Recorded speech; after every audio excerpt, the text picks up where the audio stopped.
All right, we're live. So, welcome to another Run Wild with Us, Ask Us Anything.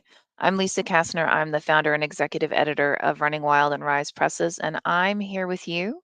And typically, along with some of our tip top editors, to talk to you about whatever you want. You can ask us anything publishing, the craft of writing, what our dog ate this morning. It's all up to you, whatever you want. So all you have to do that is you go ahead to the comment section of whatever venue you're watching this. You may be watching this in Facebook, Twitter, Instagram, TikTok, and pop your question in there. And Ben and I will do our best. Jazz hands. Good evening. Good evening. Uh, we'll do our best to answer your good old questions. So, um, and with that, how is the good old Ben doing? I'm doing okay, Yeah? considering everything that is not going okay. Oh, I'm sorry. Well, hopefully it'll go back to at least mediocre. Yeah, mediocre would be a step up. No, no, no, Oh, kidding. It's good. Um, we did lose. We lost the manuscript for NFG in Google Docs, oh my God. I'm so sorry. I but guess now the I know. author had made a copy not too long ago, a Mhm. working copy that he's been working on. So I don't think we lost that much. Oh, okay. All right. Well, that's not which so bad. is which is better than having lost the whole thing because he had done a lot of work. I had done a lot of work previously. Then he had gone through and done even more work. So we were ready to for the last round and the last polishing and Mm. and turn Uh, it over to production. you guys have But been at that for what, like 2 years now? Something like it's that? it's into the third year this month. Wow. Yeah, so 25 months now. Oh my goodness. But Wow. it'll be worth it. It's worth making it right. Well, they're all worth making right, but Yeah, uh, we just need to make sure that the his capacity for good writing was found throughout I because see. he has some really high points where the writing takes off, and Mm, then he had some low points where it didn't take off, and mm. we want to bring that up and Got it. and maintain that energy throughout. Yeah, that would be amazing. Yeah. Mm. Oh, And he's he's a, not he's a great writer. And he, he's got a great storyteller even mm. before that, and some great stories to tell. As you would know. Yes. Well, I was just gonna say, I mean, he's not the only one who has that problem. I mean, that's a pretty common problem Oh yeah. of writers that it's like a super high and then it kind Filler. of so they need great editors like you. I don't call myself a great editor. I just sit here and read and go, "Ooh, oh, ah." That's good editing. Yeah. I'm just kidding. I don't actually do that, but uh, I do. yeah, Ben does. I saw someplace a quote someplace where I forgot who said it or who it was attributed to, but uh, recognize all the sections that readers gloss over Mm. and delete them. Actually, yeah, pretty And much. yeah, and Yeah. so you just write what interests the reader and pulls him into every word Mhm. because I personally can't read that way and gloss over anything. I've got to read every word because that's the way I read. Yeah. And, but some can just look at whole passages and say, okay, that's not adding to the story, or it's adding scenery or Mm. landscape or whatever, Mm. and they gloss over it and skim over it. Where uh, the that person was saying, take that out. Don't Yeah. let them skim over anything. If it's there, make them read it because it's important. It's funny, I've had more books that hit, like, the bestseller lists or, like, were big book award winners, And like I would get like 100 pages in and I'm still like, I have no idea why this story got this much acclaim. And then all of a sudden I hit the section, right? Yeah. And I'm like, okay, it's all for this one section. Now I understand. Yeah. Can you imagine how amazing it would be if the whole damn book? Seriously. But anyway, hey Peter. Yay! Hello. How you We guys finally doing? got Peter. Woo!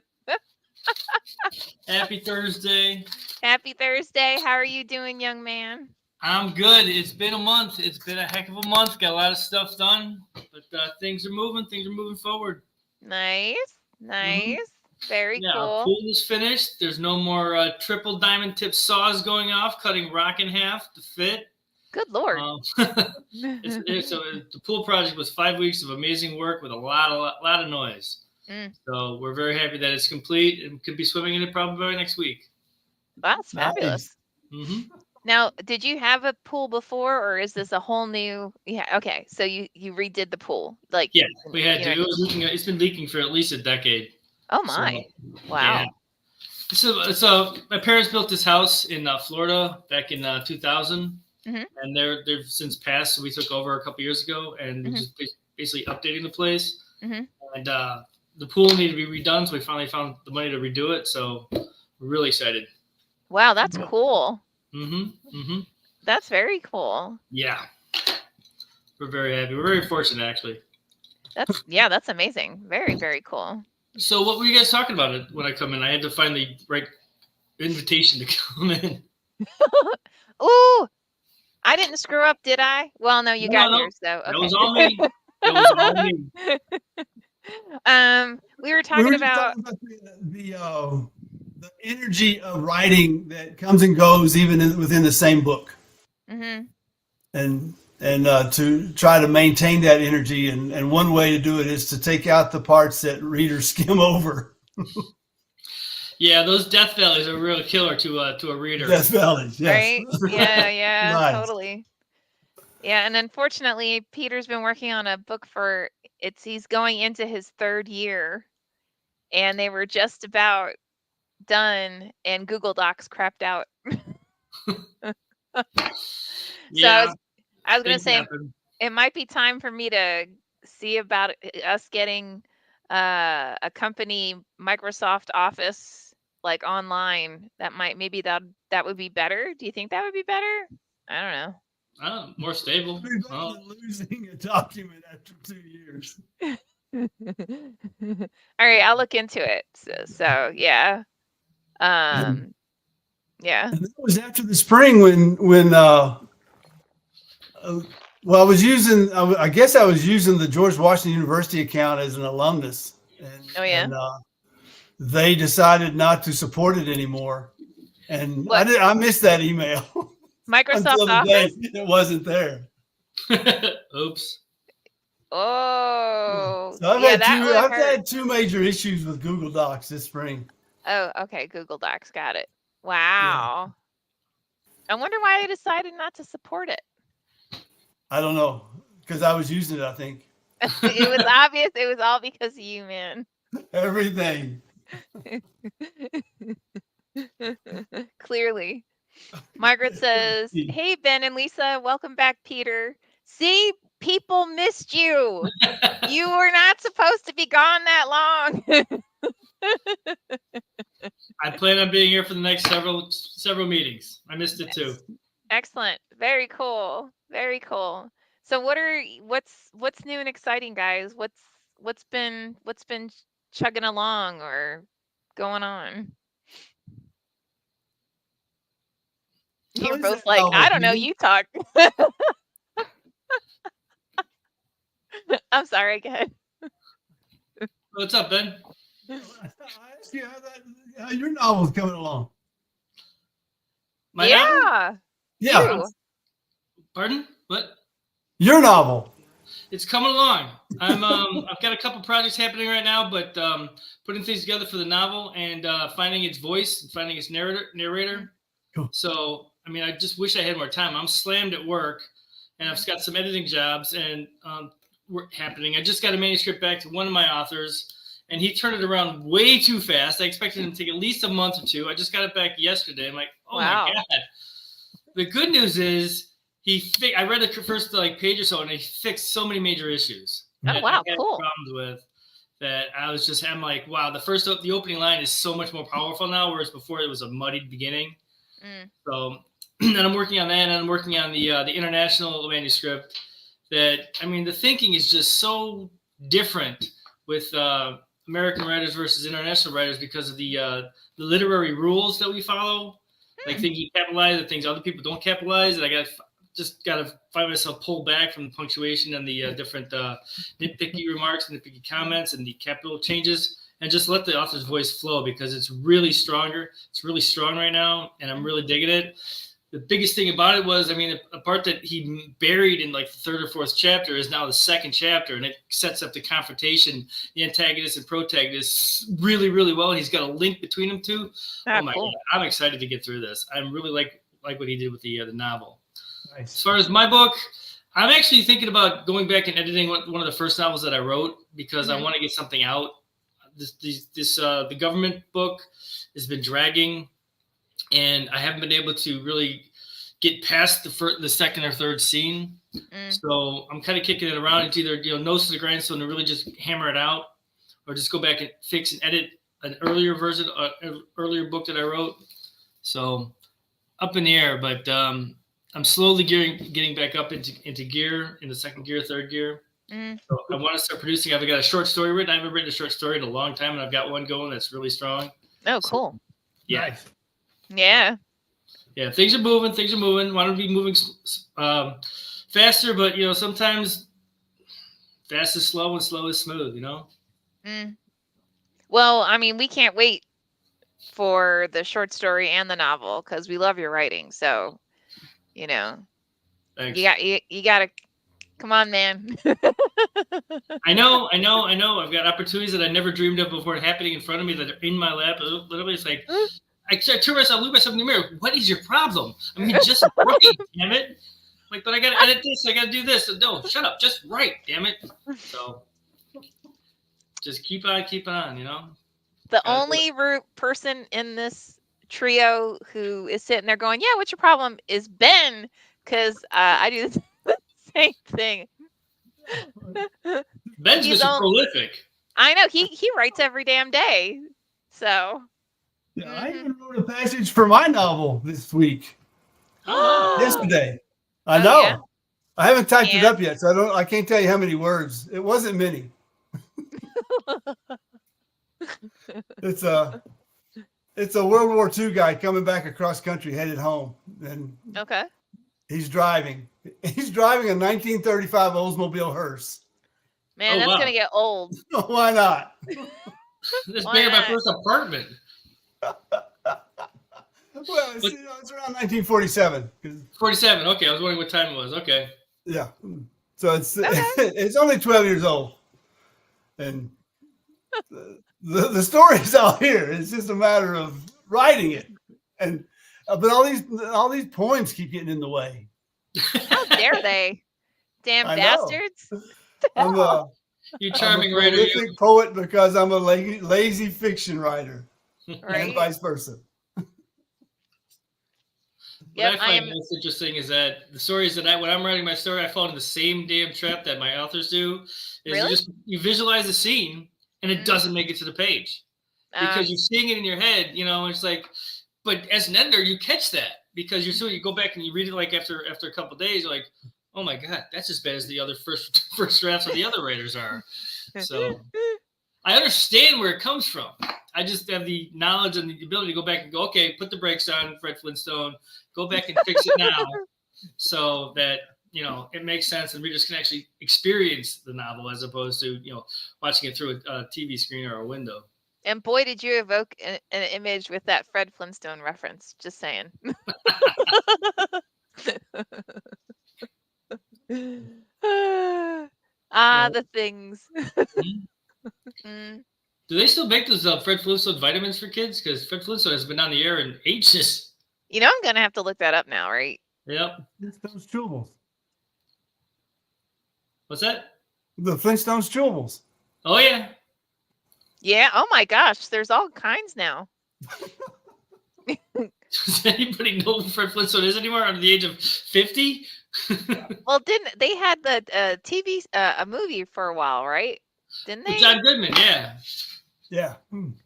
Yeah, I mean, there's like seriously, there's like a jillion different versions of Flintstone vitamins now.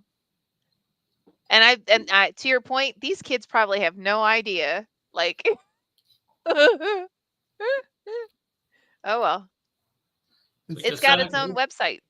Sonic the Hedgehog character. Vitamins.com. Of course it does.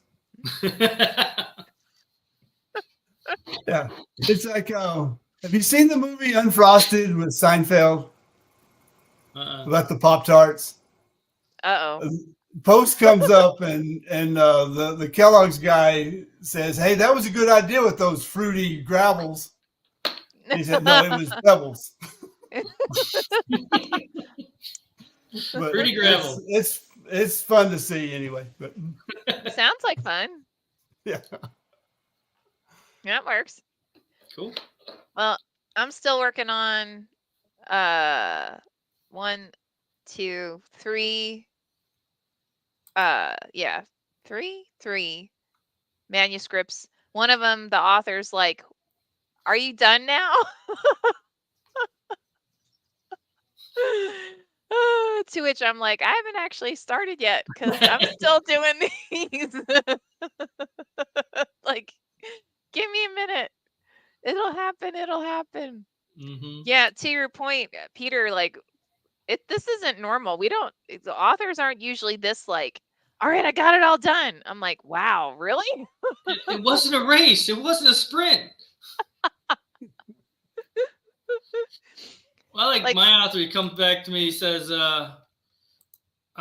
he goes, "Well, there's still a couple tweaks that have to be made, but I'm sending you the manuscript now." And my first thought was like, if there's still stuff to be done, go back and fix it.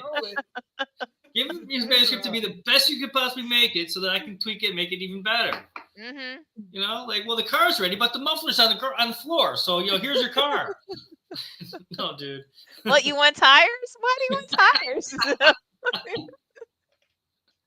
There's no need for that. Yeah, they spin. Yeah. Yeah. They don't have a real purpose. I had one author. I had a conversation today about an author who told me, "Nice job, Ben. Lisa Kastner would be very pleased." Well, great.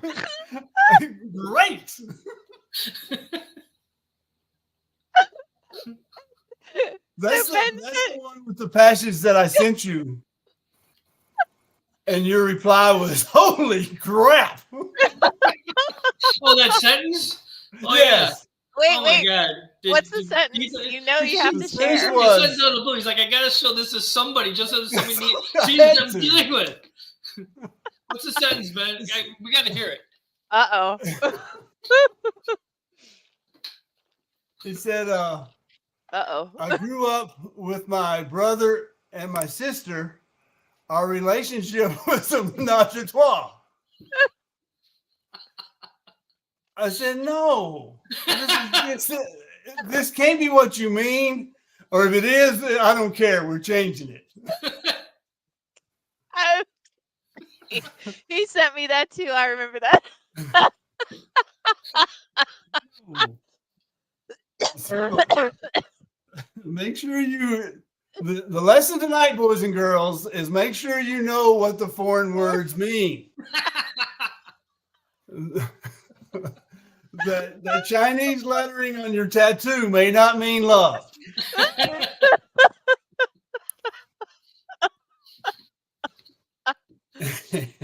Oh my God. And what you're describing is probably illegal in 49 out of 50 states.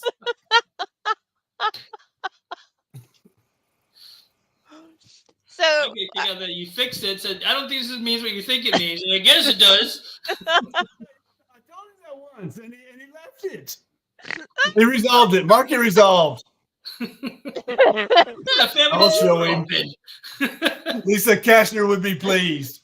He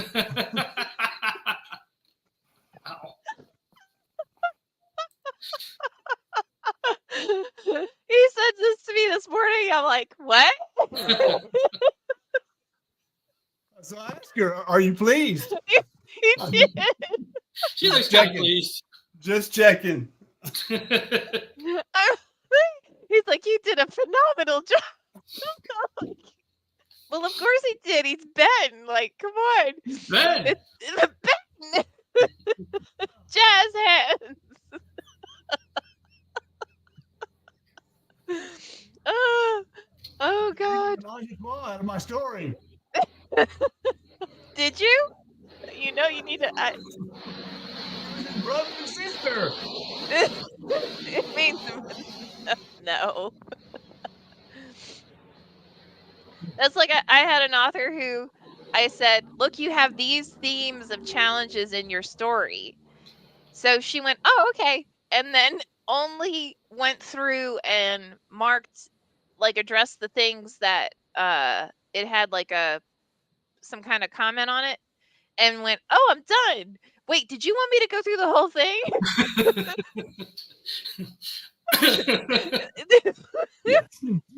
I'm like, well, that's what themes means or implies, that you have a theme.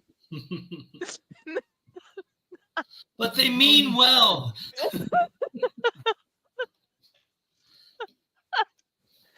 Now, mind you, all three of us have been equally as horrible at some point in our. Oh yes, if not, yeah, exactly. right, if not yesterday. But it's still funny.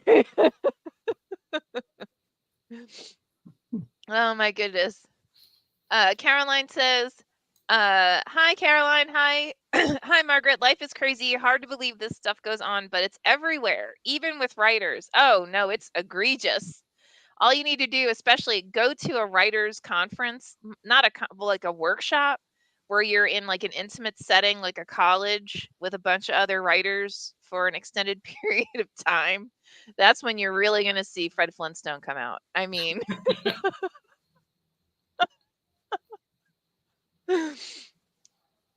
Yep.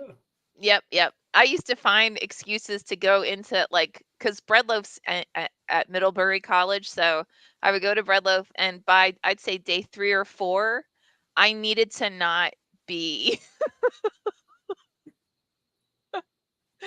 like on that campus. So I would find excuses to go to, like, into town. And mind you, this is town. Like town. The teeny weeny.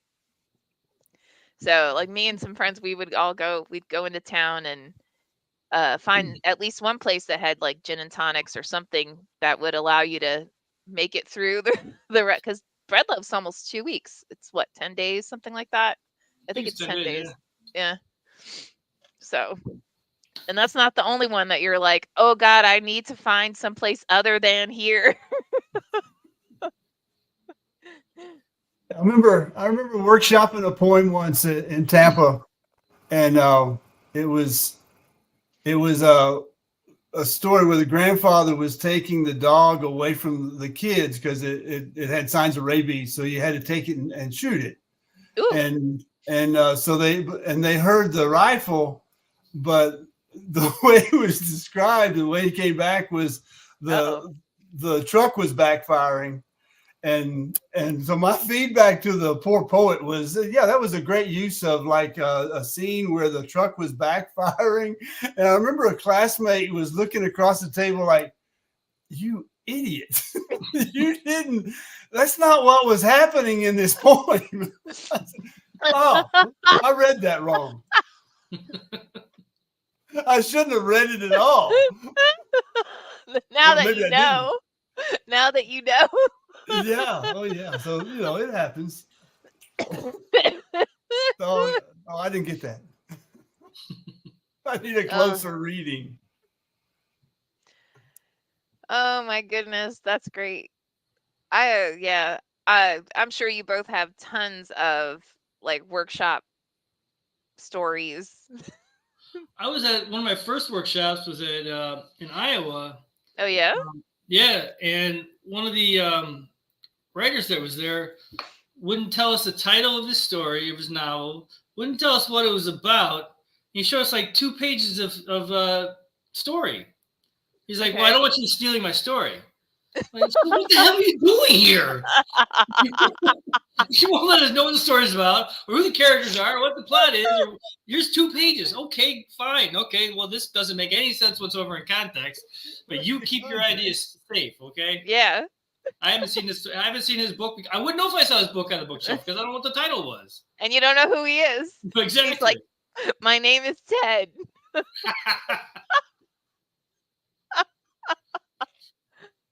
Oh goodness. Yeah, that's what writers. We go to workshops and conferences to steal ideas from other writers. Yeah, because we've got nothing better to do. That's how we got in. Exactly. That's a great idea. Wait till you see what I do with it. Mm-hmm. That worries me, Ben. That should worry you, because he could actually do something wicked. And he'll just change his name to like Joe Brown with jazz hands. Oh wow. Yeah, right. I had a friend from my MFA program. She submitted a book, her book, to a publisher, and the publisher, according to her, and I have no reason not to believe her, but according to her, the publisher stole the book, stole the idea, stole the entire book, changed a couple minor details, and then published it under her own name. So this woman, poor woman, has been screaming bloody murder for years because she was robbed of her story, and it was a story of her life. It was like a memoir, and I mean, it's completely understandable. I couldn't understand why somebody would do that. It makes no sense.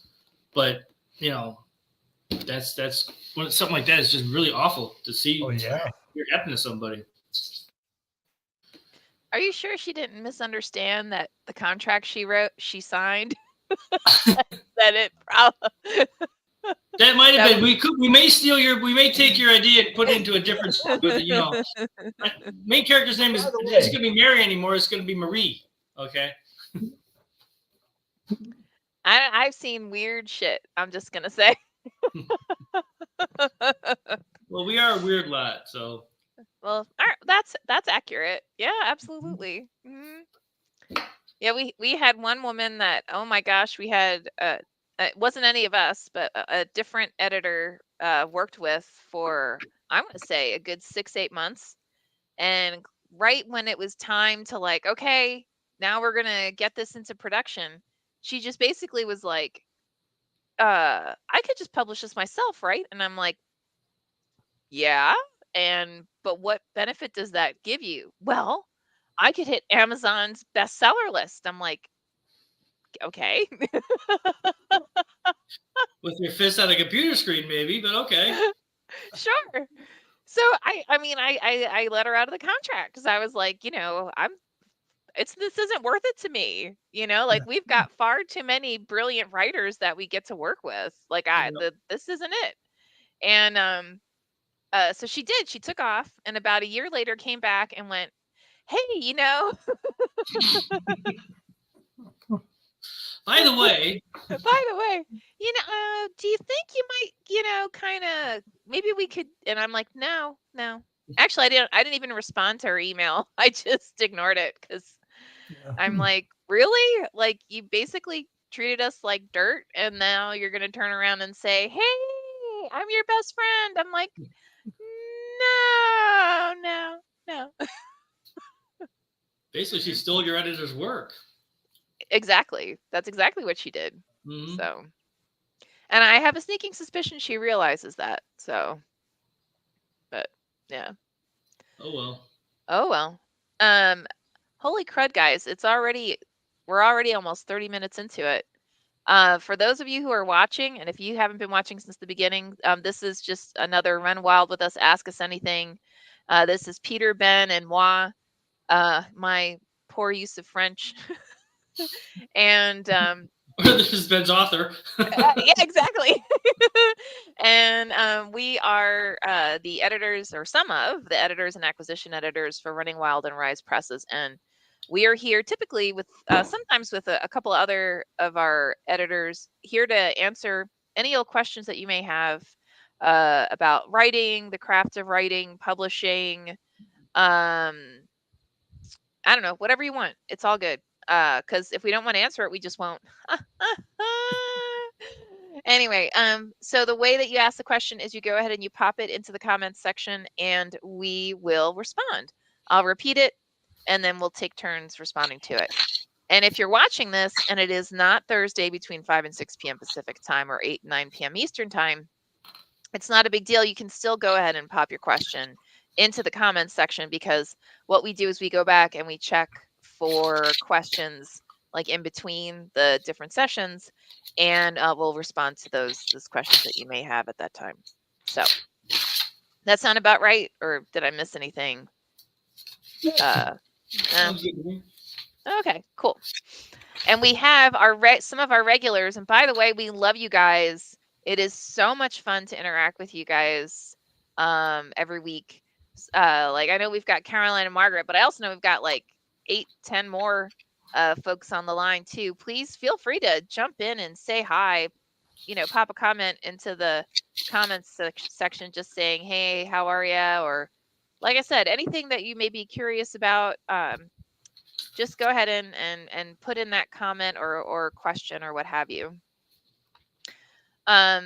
Actually, I just got back. Oh, Caroline asks, what is up with all of you next week going into Memorial Day? I don't know. Ben, Peter, what are you guys doing? I just survived Mother's Day with my Outlaws last weekend, so it's going to be a chill weekend for me. But the week after that is my 20th wedding anniversary with Kathy. Woo! Nice. Nice. Really happy about that. As you should be. Kathy's pretty fabulous, as are you. So we're going to celebrate at the Rolling Stones concert next month. Oh, wow. That's cool. I've never seen them. She's seen them a couple times, and I just want to see to make sure that they're still alive. So I want to. I was going to go there. For the past 6 months, I'm like, oh, Keith, don't die. Don't die, Keith. Don't die, Keith. You know, I'm looking this up now, right? Like, how, like, do they even, can they walk? I saw a video a couple years ago about how Mick practices his dance moves. I mean, he's got to be 80 years old. But his dance moves are rock solid. I've got to tell you this. It's sponsored. Their concert tour is sponsored by AARP.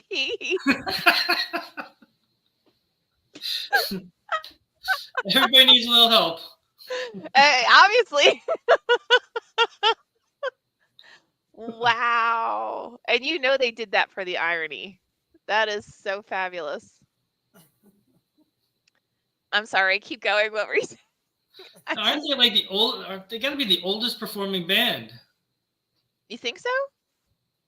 I mean, the only people that predate them are Led Zeppelin and the Beatles. Yeah. Oh my God! Wow. Do they know they're still performing? Go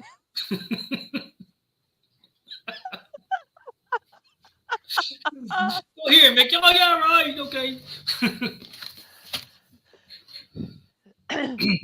Oh, no, this says the oldest rock band that's still going is the Golden Earring. Golden Earring? Yeah, who formed in 1961. The Beach Boys also technically still exist. How awful to be considered existing. They're not living, they're existing. Yeah, exactly. It's like, oh. Golden Earring only has to remember one song, though. That was Radar Love. Yeah. That's the only one they have to remember to take the stage. Dude. Play a melody of our hit. Oh, wait, but I remember Radar Love. The oldest performing musician, you won't believe it, 90-year-old Willie Nelson. Right? That's what I said. Seriously, as of February 1st, 2024. Wow. Yep. This can't be right. This says the Mick Jagger keeps him going. Willie What? Nelson. Willie Nelson keeps Mick Jagger going. There's hope. yeah, seriously, go Willie. Go, Willie. It's coming up all these bands I've never heard of before. The Searchers are the longest running band in pop history. The Searchers? Yeah, exactly. Thank you. Who the hell are the Searchers? Let's see. Yeah, you might see, because they're named in the same article as the Rolling Stones. They've been around for 61 years. The Rolling Stones have been. Oh, Love Potion number 9. Okay. Who is that? The Searchers. I know Oh. that song. Oh my goodness. I'm still like, can Willie even, he's got to just sit on like a stool on stage. Like they must like wheel him out. So he's got to come out every 10 minutes or so, relight his joint. So Yeah. The youngest professional rock band from Haverhill, Massachusetts, formed in 2009, and they've been together for 9 years. Yeah, but you don't say how old they are. That's weird. But oh well, whatever. Well, you'll have to tell us how the Rolling Stones concert is. definitely. So I talked with Kathy, and I've got some thoughts here on marketing. Oh, okay. Actually, I don't have any thoughts on marketing. Kathy's thoughts are on the Kathy. page right here. Kathy's thoughts on marketing. Okay, cool. All right. So one of her ideas was go to a local magazine or newspaper and pitch an article, like 300 to 500 words, about, like when they move to the area, what they find interesting about the area.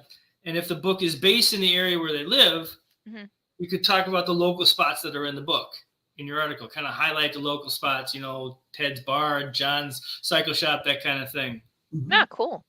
The article is about the book, but it's about also about the local interest in the book. Okay.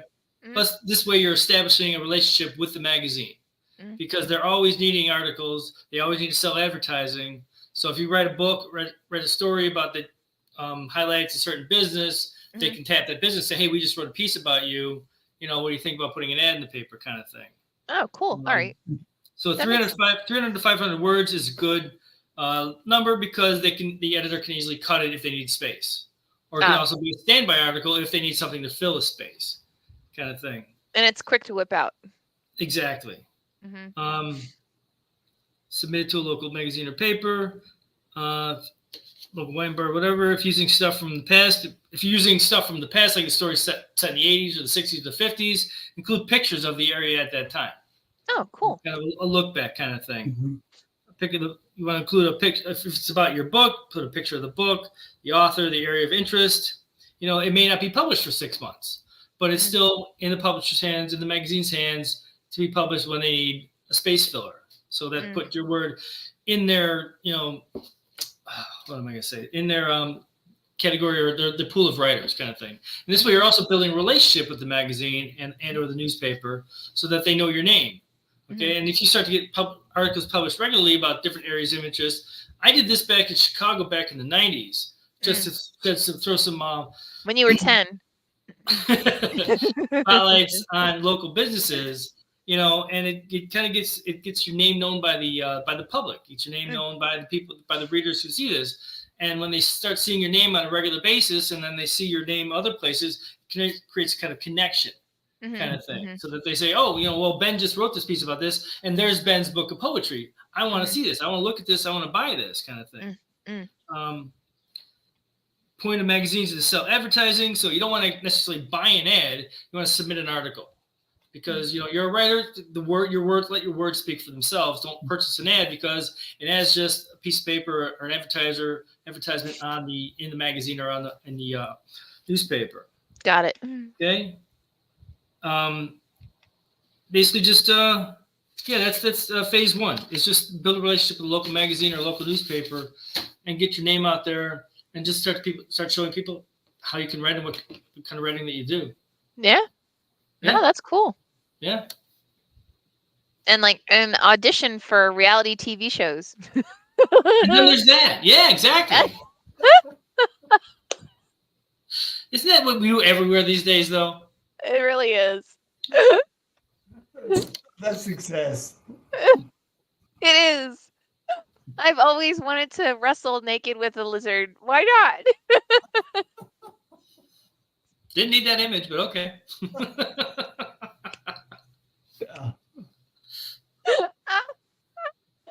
Oh, sorry. The gym I work out in, they have, it's like CNN and Discovery. And for some reason, every single time I'm there, they've got that. What is it? It's not Naked and Alive. Is that it? I think that's what it's called. Where they just basically take a couple of survivalists and strip them down naked, give them a knife, and they're like, "Here, go live." Go live. And these people seek this out. That's the part that kills me. I'm not gonna seek that out. Good. I like a bed. Where's my refrigerator with ice and vodka? Come on. Exactly.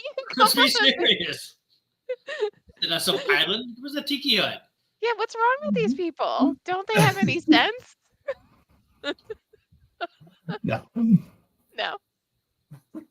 And they're really proud of it too. They're like, I've got this YouTube channel with 1 million subscribers and people who give me money every month. And I'm like, well, that's their fullness. That doesn't mean I have to be the fool. No. No. Mm-mm. But that could sell you a lot of books. There you go. We could pitch to the Discovery Channel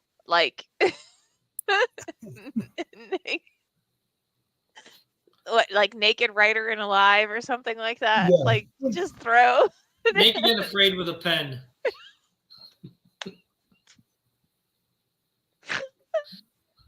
Why He's not? got an idea. Da, da, da. See, that's why I don't share ideas, because other writers steal them, Ben. I would never go on that show. I love that the focus wasn't on the idea. It's on the show. I would never go naked on that show. Oh, sorry. Now we have to have our own reality show. I don't know. We'll have to pitch something. See what see what they like. Everyone I know who's ever pitched, they never pitch a thing. They pitch 1, 2, well, what about this and what about this and eventually something sticks, Mm-hmm. Which means I would stand there and go, I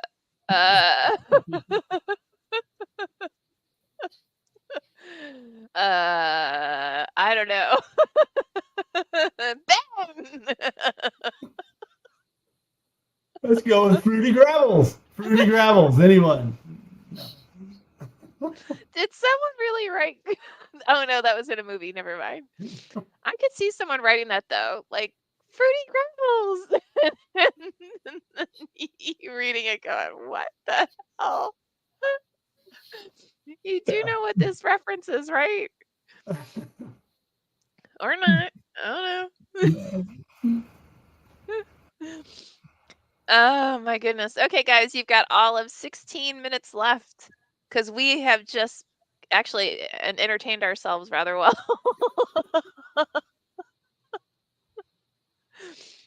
But we really do love questions. So, like I said, any old kind of question that you may have.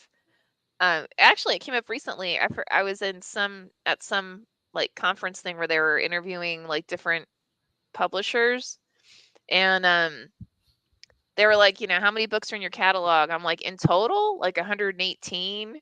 And the whole room went.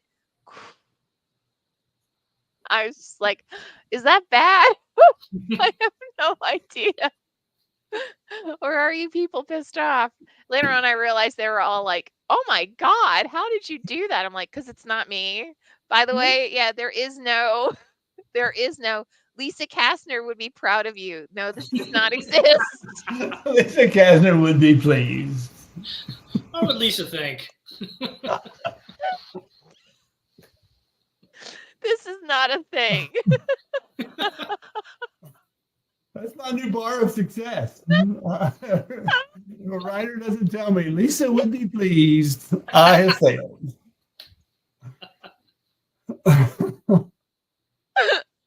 I even checked with her, Peter. I asked her, did they know you before they put in their books, or is this the only contact we've had? She said, I don't know them.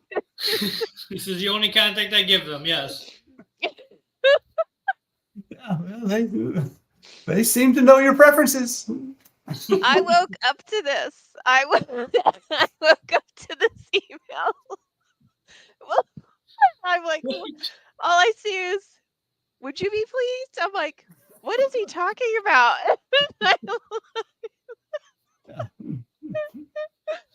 There is no. There's like a whole team of us, and we all make the decision. I mean, at least in my mind, which probably means I'm wrong.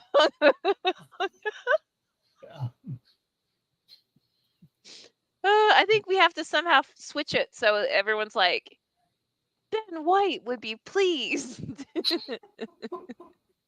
And it has to have the exclamation point at the end. Of course, yes. Of course.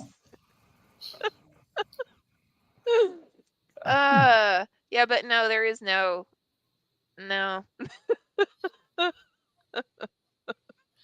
You sure know how to pick them, Ben.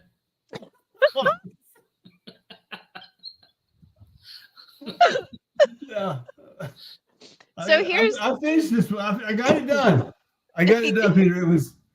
It started off at 400 pages. I got it down to 239. He's not kidding. I know.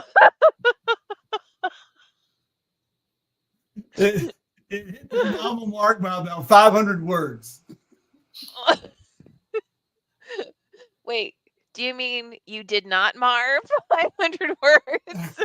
Or do you mean 50,500? I see. I'm like, whoever it is that wrote that, they don't know you. I mean, there's no way.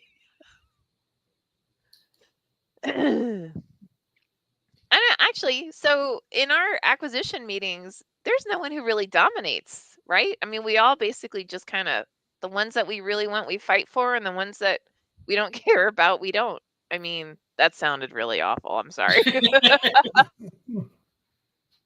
But you know what I mean? Like, well, we don't look for full approval or unanimous approval of books either. No, that's true. We don't. I mean, if I like a book and you guys don't, sometimes, it'll get through and vice versa. So that's true. It's a fair meeting, it's a fair decision process, I think. Yeah. I mean, even that one with the amount of pain I like to project, it was still at the core, it was still a great idea. And, yeah. The story was there. It just needed to get rid of the iPods from 1972. And who better? Who better? I was there. I know there were no iPods, you time traveler. Damn it.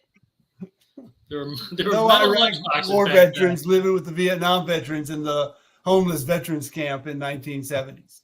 No, they weren't there. They weren't even there. born. Nope. That's true. Well, I don't know about the not born yet part, but they weren't their part. That one, yes.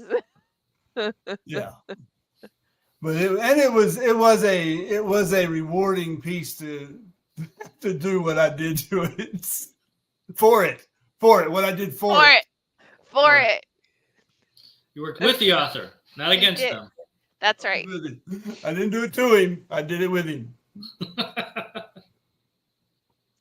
Margaret asks, is Bookshop part of Running Wild?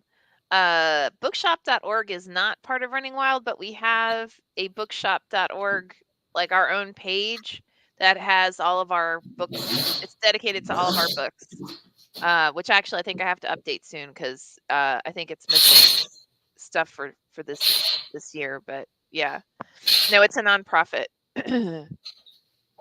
So that I figured while we're at it, let's give to the only downside to bookshop.org is it doesn't include audiobooks. So, and actually I don't think it includes ebooks. It might only be paperback and hardback, but now I have to look it up. But yeah, we try to benefit the nonprofit. Yeah, it's only hardback and paperback. So, no, well. Oy. Anyway, wow, guys, we have less than 10 minutes left. Anything else that you can think of that you want to talk about or bring forward or what have you?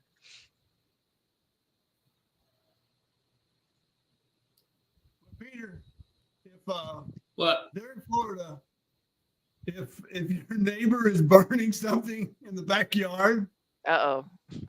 go over Was and that- make sure that it's not my book. God wait, is atheist.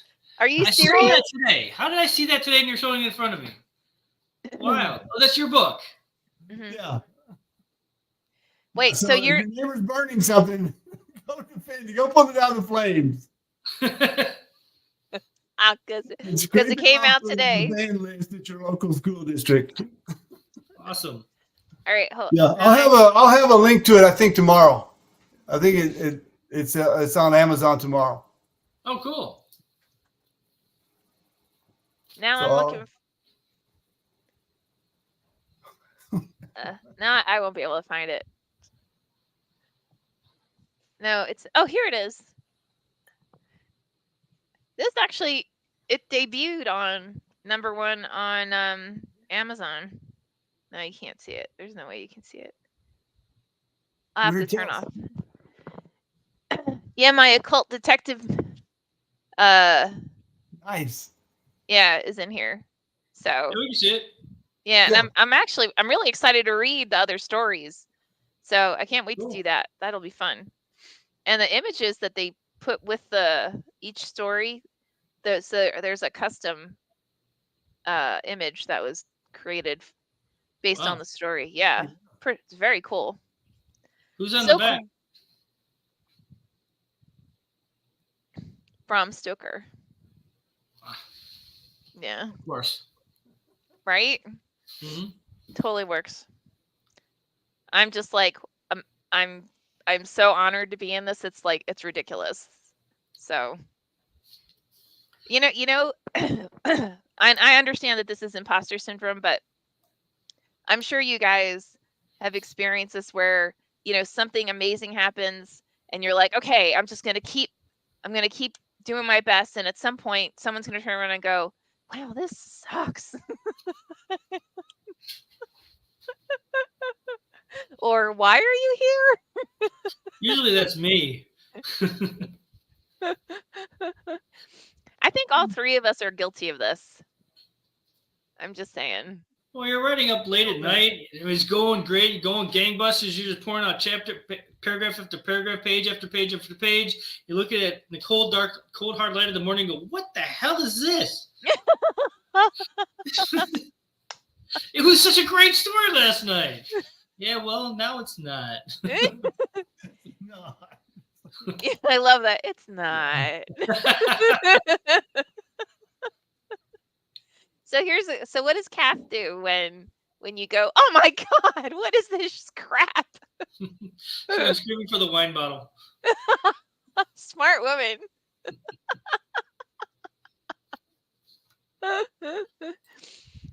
My husband just kind of goes, I'm gonna run over here. when you're ready for me to read it, then I'll be around. She just said the title of my first self-published book, which went nowhere, was "This is nice, but don't don't lose your day job. So it's kind of her thought on the writing in the first couple drafts. Wait, are you serious? That's what you called your first self-published book? Mm-hmm. I kind of love that. Collection of short stories. I love that. That's a great title. One told from the perspective of an awning over a bus stop. I don't know where the hell that idea came from, but it was interesting. I'm like, what happens? I don't want to go back and read it. Okay. Oh, so you didn't actually have your own editor involved, or you overdid it? It was my very first collection of short stories, and it was my very first own self-published collection of short stories that I think 3 people read. Mm. And that was 3 people too many. Because I was one of them. Got it. All right. In reflection. Mm-hmm. Mm-hmm. Understood. It was fun. It sounds like fun. Back in the 90s, late 90s. When you were 5. I wrote it with crayons. Exactly. You did. We just had a book that debuted on Amazon. The Song of the Samurai by C.A. Parker at #1. So that was kind of cool. Yeah. Very cool. Yeah, it was very cool. His writing is absolutely beautiful. So I really hope it does really well, because it's a great story, and he really worked to put his heart into it. So similar to the author Ben that you who went from, what was it, 500 pages to 239 or something. Ruthless. There you go. Yep. He said you were brave enough to delete parts that I couldn't have deleted. Lisa Kastner, will we please?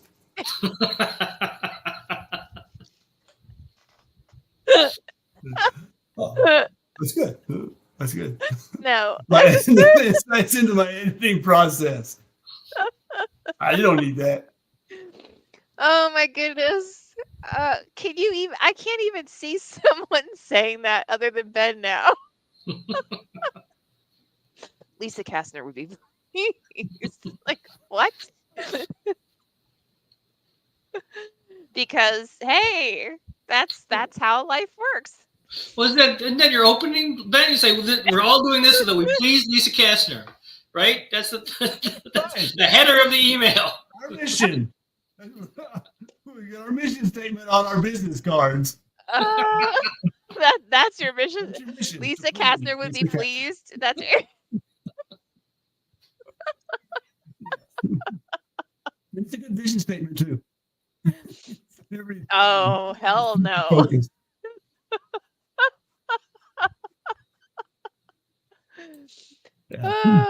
Did you counter with, you do mean Ben would be pleased? That's very good. I said, I'm going to let her know. Yeah, obviously. I think you called him and went, could you send me this email? This is just too damn funny. Oh my goodness. It was fun. Well, how many Ben, did you start working on that new one or no? Not yet. But I'll go ahead and take it though. The one you sent me. Oh, okay. I'll take it. I opened it and it was 444 pages after I just got through that 500 page one. So I said, I'll look at that tomorrow. I'll look at that tomorrow. Got it. Understood. Yeah. Understood. Because that's the one that's been waiting for a while for an editor. So I'll knock it out. You mean that one and the other 6? Well, yeah. I had those done. Surprise. Yeah. Oh, and we just announced in the last half minute of this, we literally just announced last week the book award with in partnership with Drexel University. So it's open to all Drexel alumni and students throughout the university. If you're interested in it, just do a Google search for Book Award, Running Wild, and Penn Writers, Running Wild and Drexel University, and it'll take you to a landing page that'll give you an article about it, as well as a link to a submittable page for you to submit your work. You have until September 1st in order to submit. It has to be a full length, meaning 50,000 words or more work of fiction. And then I'll be heading to New York in November of this year to announce the winner. And then we'll decide if there's going to be more than just one winner. Right now, we anticipate one, but we've been shocked before, so it could happen again. And with that, I think we are actually out of time. As always, thank you guys. You're always absolutely amazing. And we will see you this time next week.